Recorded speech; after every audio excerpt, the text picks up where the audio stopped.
Hello students, welcome to constant exam GK. इस video में 31 अक्टूबर 2024 के इंपॉर्टेंट डेली करंट अफेयर्स के ऊपर चर्चा करेंगे और क्वेश्चंस को डिटेल्स में समझेंगे, जो कि आपके हर एक कॉम्पिटेटिव एग्जाम्स को लेकर काफ़ी इंपॉर्टेंट होने वाले हैं। तो एक भी क्वेश्चन बिना मिस के वीडियो पूरा देखिएगा, क्योंकि हर एक क्वेश्चन को विद फैक्ट्स मैं समझाऊँगा और आपके हर एक एग्ज़ाम्स के लिए काफ़ी इंपॉर्टेंट करंट अफेयर्स की वीडियो है। तो वीडियो को अंत तक जरूर देखिएगा, और अगर आप हमारे चैनल पर नए हैं तो हमारे चैनल को भी जरूर सब्सक्राइब कर लीजिएगा, क्योंकि इस तरह के वेल वीडियोस मैं आपके लिए हमेशा लेकर आता रहता हूं। तो चलिए बिना टाइम वेस्ट किए वीडियो करते हैं स्टार्ट। पहला क्वेश्चन है, अंडर 23 कुश्ती विश्व चैंपियनशिप में 55 किलोग्राम ग्रीको रोमन वर्ग में कांस्य पदक किसने जीता है? ऑप्शन 4 विश्वजीत रामचंद्र मौर्य। विश्वजीत रामचंद्र मौर्य ने अंडर 23 विश्व चैंपियनशिप में यह कांस्य पदक जीता है, और उन्होंने अपने असाधारण कुश्ती कौशल का प्रदर्शन करते हुए एडम उल्बाशेव को 14-10 से स्कोर करके उन्हें हराया था। और यह जीत अंतर्राष्ट्रीय कुश्ती प्रतियोगिताओं में भारत की बढ़ती हुई उपस्थिति को भी दर्शाती है। अक्टूबर 2024 में शुरू होने वाली भारत की 21वीं पशुधन जनगणना में कितनी पशुधन प्रजातियों को शामिल किया जाएगा? 15, ऑप्शन ए। और यह विस्तृत डेटा एकत्र किया जाएगा इसमें, जिसमें पशुपालन में चारागाहों की जोत और लिंग भूमिकाओं की जानकारी भी शामिल होगी।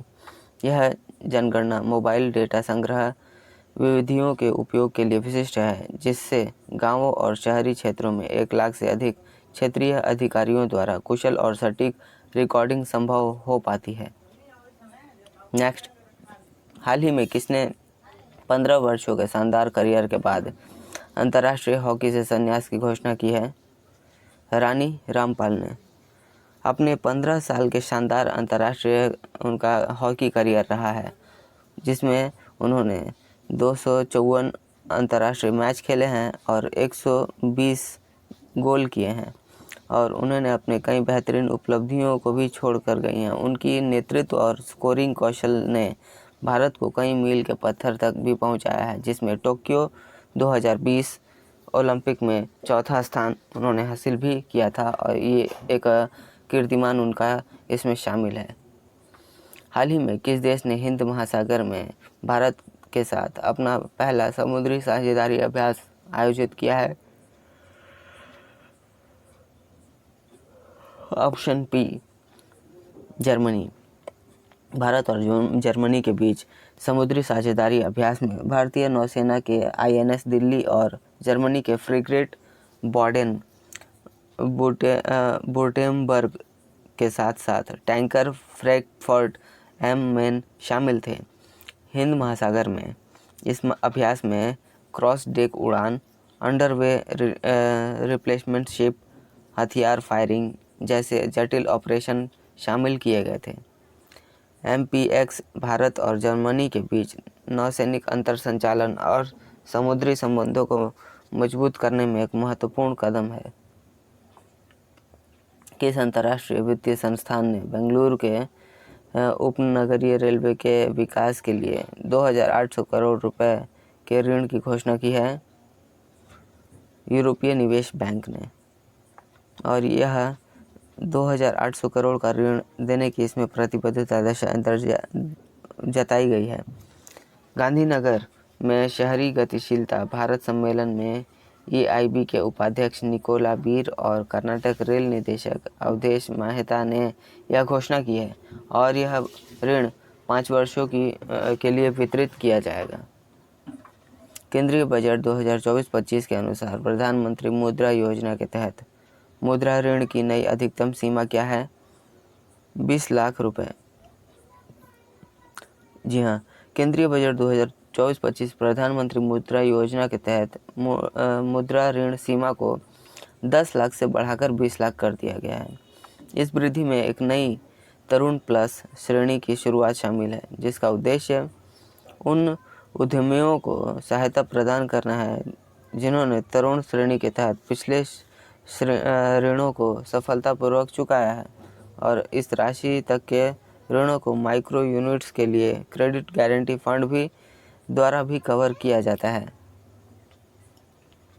भारतीय नौसेना द्वारा लॉन्च किए गए 7वें anti submarine warfare shallow water craft का नाम क्या है?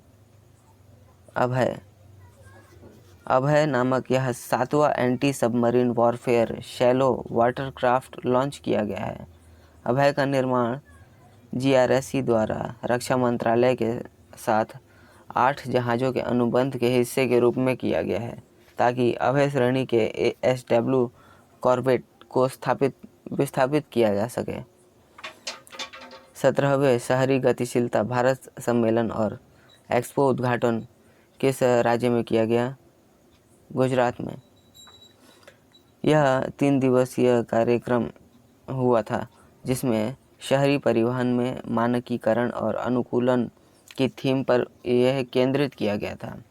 इसमें अहमदाबाद में बस rapid transit system, metro network, मुख्यमंत्री शहरी बस परिवहन योजना और PM ई बस सेवा योजना के माध्यम से इलेक्ट्रिक और CNG बसों के कार्यान्वयन सहित स्वच्छ शहरी गतिशीलता को बढ़ावा देने के उद्देश्य से विभिन्न पहलों को प्रदर्शित किया गया था। हनुमान AI द्वारा लॉन्च किए गए भारत के पहले फाउंडेशनल AI मॉडल का नाम क्या है? एवरेस्ट 1.0। एवरेस्ट 1.0 एक अभूतपूर्व AI मॉडल है जिसे हनुमान AI ने मुंबई में NVIDIA जनरेशन AI शिखर सम्मेलन में लॉन्च किया है। भारत के पहले बहुभाषी और बहु मॉडल आधारभूत AI मॉडल के रूप में एवरेस्ट 1.0 35 भाषाओं का समर्थन करता है और टेक्स्ट, छवि, कोड और वॉइस जनरेशन जैसे विभिन्न कार्य कर सकता है, जिसमें 90 भाषाओं तक के विस्तार की योजना बनाई जा रही है। और यह अभिनय प्लेटफॉर्म भी FSI, रक्षा और अन्य जैसे महत्वपूर्ण क्षेत्रों के लिए डेटा संप्रभुता और सुरक्षा को बढ़ावा देता है। मालदीव के सिविल सेवकों के लिए 34वां क्षमता निर्माण कार्यक्रम कहाँ आयोजित किया गया? नई दिल्ली में।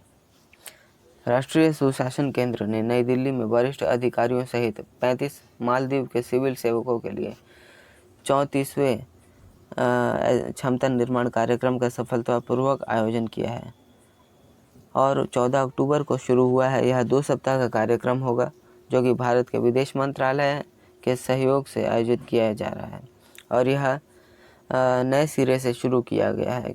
प्रशिक्षण कार्यक्रम का यह दूसरा चरण है, जो कि मालदीव में द्विपक्षीय संबंधों और क्षमता निर्माण को मजबूत करने के लिए भारत की प्रतिबद्धता को भी दर्शाता है। किस प्रौद्योगिकी कंपनी ने भारतीय विनिर्माण स्टार्टअप को समर्थन देने के लिए विनिर्माण इनक्यूबेशन पहल के लिए DPIIT के साथ साझेदारी की है?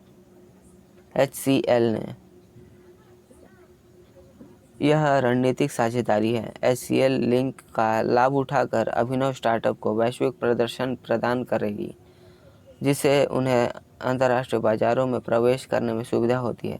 यह पहल मेक इन इंडिया विजन के अनुरूप है, जिसका उद्देश्य विनिर्माण क्षेत्र में उद्यमशीलता, नवाचार और आत्मनिर्भरता को बढ़ावा देना होगा। लार्सन एंड टुब्रो को किस देश में परमाणु संलयन परियोजना में असेंबली कार्य का ऑर्डर मिला है? Option 3 France.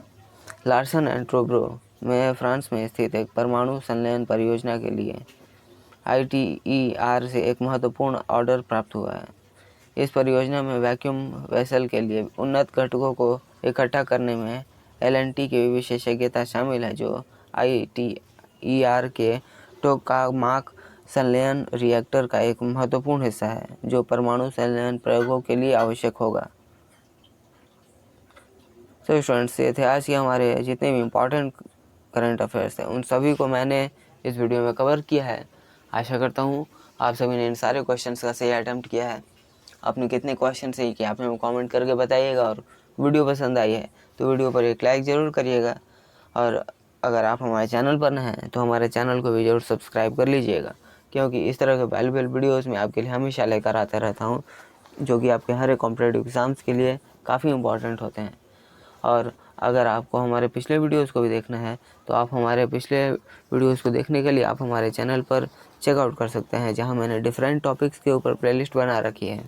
आप उन प्लेलिस्ट को भी ज़रूर चेकआउट करिए। काफ़ी सेलेक्टिव और मोस्ट इम्पॉर्टेंट क्वेश्चंस की मैंने लिस्ट बनाई हुई है, और ये आपके किसी भी कॉम्पिटेटिव एग्ज़ाम्स को लेकर काफ़ी इंपॉर्टेंट टॉपिक्स हैं, तो उन्हें भी आप चेकआउट करिए। तो मिलते हैं नेक्स्ट वीडियो में, तब तक के लिए कीप वॉचिंग, कीप प्रिपेयरिंग।